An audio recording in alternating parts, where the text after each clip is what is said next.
Pawan కలంగమన deputy CM Pawan Kalyan గారు మనువల్లూరి సీతారామరాజు జిల్లాలో ఇటీవల డిప్యూటీ సీఎం పవన్ కళ్యాణ్ పర్యటించారు. అయితే పవన్ పర్యటన సాగినంతసేపు అక్కడి గిరిజనులు తమ సమస్యలు ఇక పరిష్కారమేనన్న ధీమాను వ్యక్తం చేశారు. పవన్ పర్యటన ముగిసింది. ఆ తర్వాత ఏం జరిగింది? AP deputy CM Pawan Kalyan కూటమి ప్రభుత్వం ఏర్పడిన అనంతరం తొలిసారిగా అల్లూరి సీతారామరాజు జిల్లాలో పర్యటించారు. ఇప్పటివరకు ఏ మంత్రి కూడా పర్యటించని గ్రామాలలో పవన్ కాలినడక ద్వారా వెళ్లి అక్కడి ప్రజలు ఎదుర్కొంటున్న సమస్యలను అడిగి తెలుసుకున్నారు.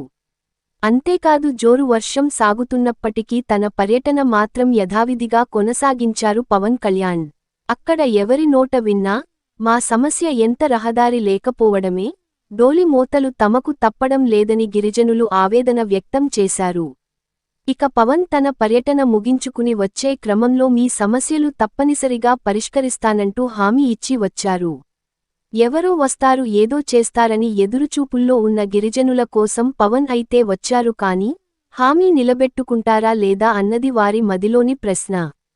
ఇచ్చిన మాట తప్పక నెరవేర్చే నైజం గల డిప్యూటీ సీఎం పవన్ కళ్యాణ్ అక్కడి నుండి వెనుదిరగడంతోటే పనులు ప్రారంభం కావాలని సంబంధిత అధికారులకు ఆదేశాలు జారీ చేశారు. అరకు వ్యాలీ మండలం చినలబుడు, పద్మాపురం గ్రామ పంచాయతీలలో పక్కనకుడి, మంజాగూడ, తుడుము, మాలివలస, రణజిల్లేడ గ్రామాలకు ఇప్పటి వరకు ఎలాంటి రోడ్డు సౌకర్యం లేకపోవడంతో వెంటనే ఆ పనులను పూర్తి చేసేలా అధికారులు చర్యలు చేపట్టారు.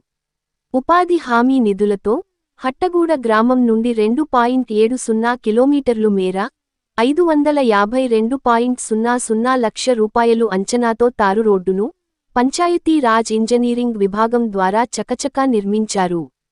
ఈ రహదారి నిర్మాణం ద్వారా 1736 జనాభా కలిగిన గిరిజన గ్రామాలకు రాకపోకలు సులభతరం కానున్నాయి.